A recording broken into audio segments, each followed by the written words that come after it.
अस्सलाम वालेकुम। उम्मीद है आप सब लोग खैरियत से होंगे। आज मैं रिव्यू करने जा रहा हूँ सुल्तान सलाहुद्दीन यूबी एपिसोड 13 का। और सच बता रहा हूँ, आज बहुत ज्यादा रोस्टिंग होने वाली है इस रिव्यू में और मैं अपना सारा गुस्सा उतारने वाला हूँ। इसलिए वीडियो को एंड तक जरूर देखना, कहीं फनी रोस्टिंग मिस ना कर दो, क्योंकि इस वीडियो में बात होगी मंसूर द लेजेंड की, गैब्रियल डंकी की और अंडे के सर वाले की। हाँ, अंडे के सर वाला पार्ट 2 आ चुका है, तो उससे पहले जल्दी से लाइक और सब्सक्राइब कर दो। तो चलो शुरू करते हैं।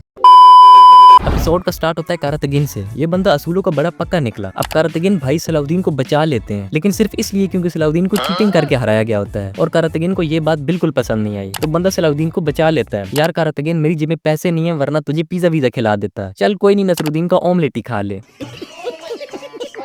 बेचारा कारतगिन अपनी जान पे खेल के सलाहुद्दीन को बचा लेता है, लेकिन फिर भी रोस्टिंग लिखी होती है उसके नसीब में। सुल्तान नूरुद्दीन फुल गुस्से में ना आओ देखा ना ताओ, सारा गुस्सा कारतगिन पे उतार दिया। वो बेचारा भी सोच रहा होगा क्यों बचाया सलाहुद्दीन को। बेचारे कारतगिन को सुल्तान ने तो कोई अवार्ड नहीं दिया, लेकिन कोई ना, नसरुद्दीन का ऑमलेट तो दे रहा हूँ ना मैं, इससे बड़ा अवार्ड क्या हो सकता है। कारतगिन वैसे भी खाता बहुत है और पीता भी। सीजन 2 में देखना परफ्यूम भी पी जाएगा।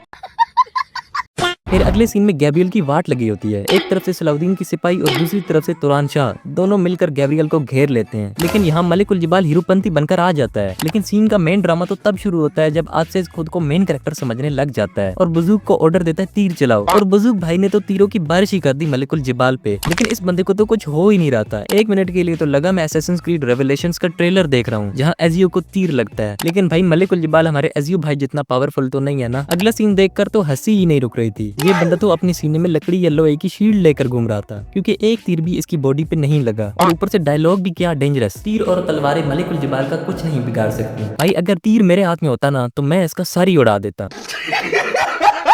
और बुजुर्ग, ये बंदे तो कम अकल का वर्ल्ड रिकॉर्ड होल्डर है। जानबूझकर सब तीर मलिकुल जिबाल के सीने पर मारे ताकि वो बच जाए। मतलब अगर एक भी तीर उसके सर पे मार देता तो मलिकुल जिबाल का फाइनल एपिसोड होता। लेकिन नहीं, बुजुर्ग तू अंडे के सर वाला पार्ट 2 निकला। लगता है इसके सर में भी भूसा भरा है। एक अंडे के सर वाला गया, दूसरा आ गया। फुल सीरीज चल रही है इनकी, जाहिल कहीं का।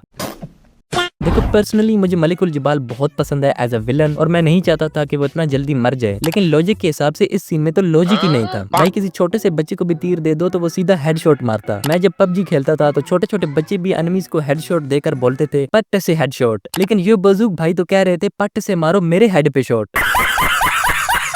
अब अगले सीन में इस्मत अतून के कबीले पर गिरोगर हमला कर देता है, क्योंकि इस्मत अतून सुल्तान नूरुद्दीन के साथ जा मिली थी और अब गिरोगर और गैब्रियल दोनों को पता था अब मौत हमारी तकदीर है। तो गैब्रियल भाई ने सोचा चलते चलते एक कबीले को भी उड़ाते चलते हैं, और इस्मत अतून के कबीले पे डायरेक्ट अटैक कर दिया। सबको मार दिया और कई लोगों को जख्मी भी कर दिया। और फनी बात यह है कि सुल्तान नूरुद्दीन, इस्मत अतून सबको ऑलरेडी पता था कि गिरोगर हमला करेगा, जैसा कि हमने पिछली एपिसोड में सुना था। लेकिन फिर भी इतनी लापरवाही। इस्मत अतून के कबीले में कोई खास सिक्योरिटी नहीं थी। मतलब ये एक छोटा सा कबीला था, गिरोगर की पूरी फौज को कैसे रोकता। तो मेरे ओपिनियन में जब सबको पता था गिरोगर अटैक करेगा, तो सुल्तान नूरुद्दीन ने अपनी फौज वहां क्यों नहीं भेजी। और अगर सुल्तान नूरुद्दीन अस्कलान की तरफ चले गए थे तो गिरोगर वहां से निकलकर इस्मत अतून के कबीले तक कैसे पहुंच गया, और सुल्तान को पता भी नहीं चला। बेचारे बोरू कबीले वाले फजूल में मर गए और इस्मत अतून भी जख्मी हो गई। और यहाँ इस सीन में कारतगिन को भी रियलाइज होता है कि सब कुछ मेरी वजह से हुआ, क्योंकि उसी ने सलाहुद्दीन को बचाया था। वैसे कारतगिन ने सलाहुद्दीन को बचाकर मुझे खुश कर दिया, लेकिन जब भी वो श्रेया को हसीना बोलता है तो यहाँ पूकी फातिर का दिल जल के कोयला बन जाता है। मेरी जेलसी फुल पीक पे होती है, क्योंकि भाई श्रेया को हसीना सिर्फ फातिर ही कह सकता है। हरामी हो बेटा।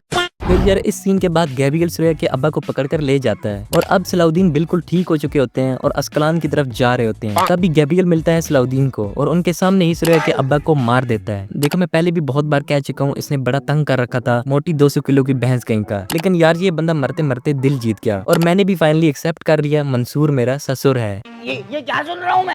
एंड में ये बंदा उन लोगों के खिलाफ हो गया जो सलाहुद्दीन के दुश्मन है। अब खुद ही कह देता है सलाहुद्दीन, पहले तुम मेरे दुश्मन थे, लेकिन अब तुम ही मेरी आखिरी उम्मीद हो। तुम्हें फातिर की होने वाली श्रेया को बचा लेना है। मेरा मतलब श्रेया को बचा लेना है। और फिर जब कलमा शहादत पढ़ता है तो सीन और भी हार्ट टचिंग हो जाता है। बस अब तो कहना पड़ेगा मंसूर द लेजेंड। बंदा चाहे जितना भी पागल था, लेकिन एंड में तो दिल जीत गया। वैसे भी अब तो रिश्ता लेना और भी आसान हो गया। सब्सक्राइबर्स, अगला काम तुम लोगों का है, रिश्ता रिश्ता। फिर यार अब बहुत हो गया फन। अब टाइम है फैंटी लगाने का, वो भी गैब्रियल डंकी राजा की। ये बंदा सलाहुद्दीन के सामने श्रेया का हिजाब फेंक देता है, क्योंकि श्रेया का हिजाब उतार के उसकी इज्जत को बेइज्जत करना चाहता था। ये डंकी राजा नहीं, डंकी महाराजा नहीं यार, ये तो डंकी बाजा है जिसे सलाहुद्दीन बजाएगा। पहले जरा मैं बजा लूं। वेट, ये डंकी वाला मुंह सही लग रहा है या कुत्ते वाला मुंह इस पे ज्यादा सूट कर रहा है? और ये डंकी इंसान सलाउद्दीन से कहता है अगर अस्कलान पर हमला किया तो श्रेया को ऊपर पहुंचा दूंगा। बस इसी वजह से सलाउद्दीन ने सुल्तान नूरुद्दीन को हमला नहीं करने दिया और फिर सोफिया से राब्ता किया। यार मुझे समझ नहीं आती सलाउद्दीन सोफिया से इतनी आसानी से कैसे मिल लेते हैं। मतलब पहले से जंग का माहौल है, सब अलर्ट हैं और सोफिया अस्कलान से सीधा निकलकर सलाउद्दीन से मिलने आ जाती है और किसी को पता भी नहीं चलता। क्या ट्रिक है यार। अगर ये ट्रिक मुझे मिल जाए तो मैं भी इतनी मुश्किलात के बाद अपनी पूकी श्रेया से मिल लेता। बड़ा हरामी हो बेटा। जोक असाइड, डायरेक्टर ने ड्रामा को इजी मोड पे चला दिया है। यहाँ हर बंदा कहीं भी चला जाता है, किसी से भी मिल लेता है। बाय द वे जो भी हो, सोफिया बड़ी कमाल निकली। मेरी पूकी श्रेया को बचाने अस्कलान चली गई। हाय हाय मैं मर जावा।